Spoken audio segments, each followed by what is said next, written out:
मनीषा सिंह आपका स्वागत करती हूं लिविंग 24 न्यूज में और आप देख रहे हैं आज की special bureau report.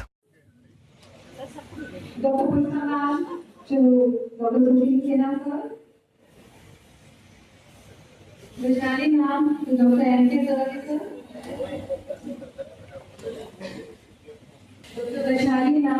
to Dr. Prem Dixit.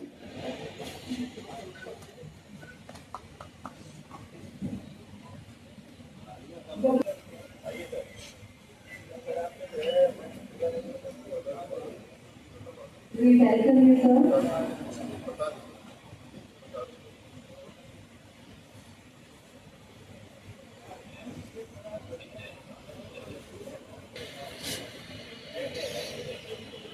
Dr. Pallavi, please come and present your bouquet to Dr. Devi Agarwal, sir. Dr. Pallavi, please present your bouquet to Dr. Sir, अपने राष्ट्रपति की तरफ बढ़ते हैं।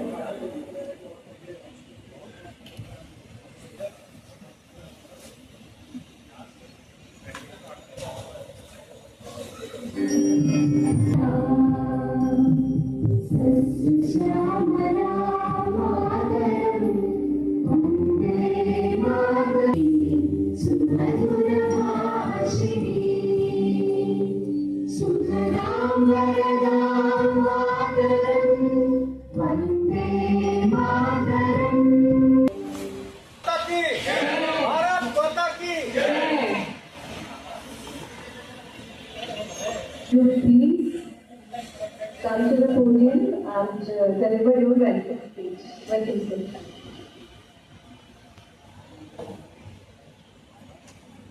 Seniors, dear colleagues, respected dignitaries on the dais, Dr. K.P. Srivastava sir, Dr. Sushil Sinha,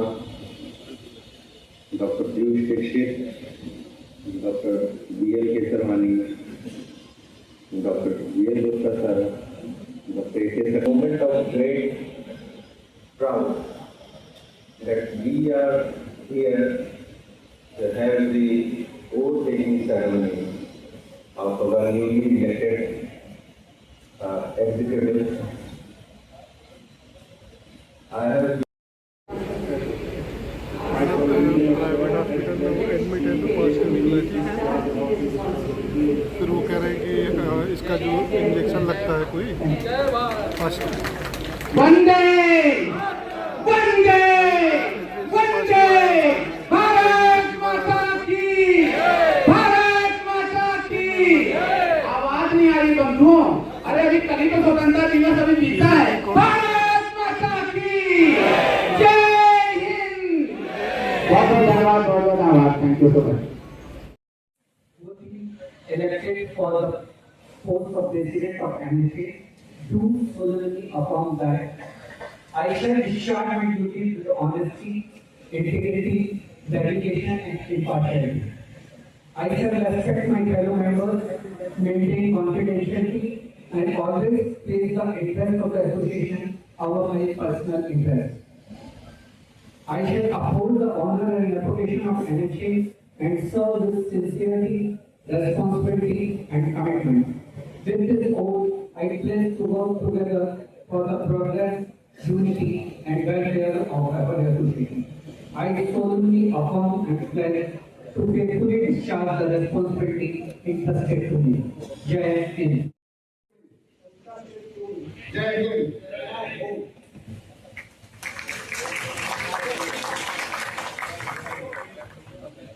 Congratulations to the newly elected leaders. Now moving forward, now I request Dr. Prem Dixit.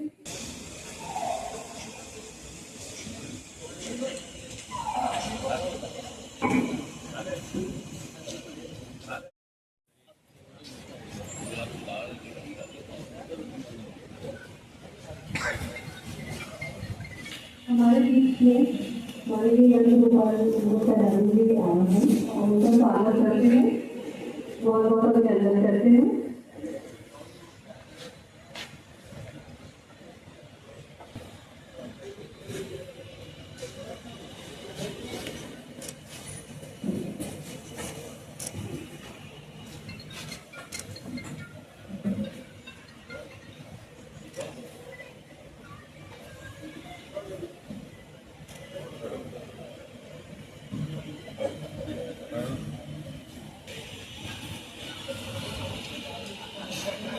अपने आराध्य शिव को नमन करता हूँ। ऐसी समृद्ध संस्था का अध्यक्ष के रूप में शपथ ले रहा हूँ और मैं 1 साल के लिए आप लोगों का के साथ चलूंगा, आप लोगों के जो कर्तव्य है उसमें निर्वहन करूंगा। मैं इसके लिए अपने माता पिता और अपने आराध्य शिव को बार बार नमन करता हूँ।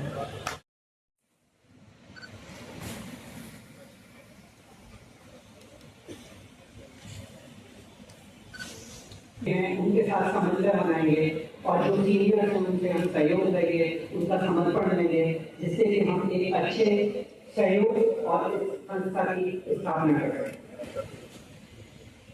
सिक्योरिटी है और उनके एसेट्स को प्रॉपर्ली मैनेज कर सकें, इसके लिए हम सीए, फाइनेंशियल आर्किटेक्ट और financial fully concentrate on the finances of the doctors.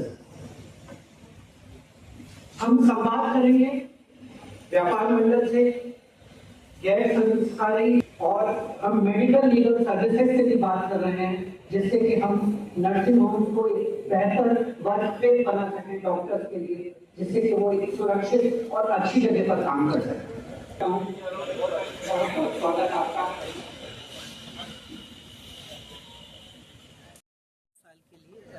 Allahabad nursing home association के नए पदाधिकारियों का चयन करते हैं और उसमें हम लोग जो भी शहर के विभिन्न अस्पताल हैं, जैसे छोटे अस्पताल हैं, मझले अस्पताल हैं या बड़े अस्पताल हैं, कॉर्पोरेट अस्पताल हैं, हर अस्पताल की अपनी समस्याएं होती हैं। उन सबको हम लोग बैठ के एक समन्वय करते हैं, उनका डिस्कशन करते हैं और एक अच्छा कैसे उनका सॉल्यूशन निकले जो समाज के लिए और अस्पताल दोनों के लिए एक लाभदायक स्थिति रहे, ऐसी स्थिति को हम लोग क्रिएट करते हैं और बार बार हम लोग चर्चा करते रहते हैं। CME होती हैं हम लोगों की, डॉक्टर्स को अपग्रेडेशन के कार्यक्रम होते हैं, हॉस्पिटल अपग्रेडेशन के कार्यक्रम होते हैं। तो ये सब चीज़ों का जो संचालन होता है, जो निस्तारण होता है, वो नर्सिंग होम एसोसिएशन करते हैं। तो आज से हम लोग इस कार्य पर जी अभी आज शपथ ग्रहण करने वाले हैं, तो क्या प्राथमिकताएं होंगी शपथ ग्रहण के बाद आपकी? देखिए, मेरी सबसे बड़ी प्राथमिकता इस साल जो है वो है अस्पतालों के और समाज के विभिन्न हिस्सों के बीच में एक समन्वय स्थापित करना। डॉक्टर्स में, अस्पतालों में, डॉक्टर्स अस्पतालों में भी और समाज के और हिस्सों से भी हम लोगों को बहुधा देखने को मिलता है कि बहुत सारे कट अनुभव हो रहे हैं। तो ये कैसे दूर होगा?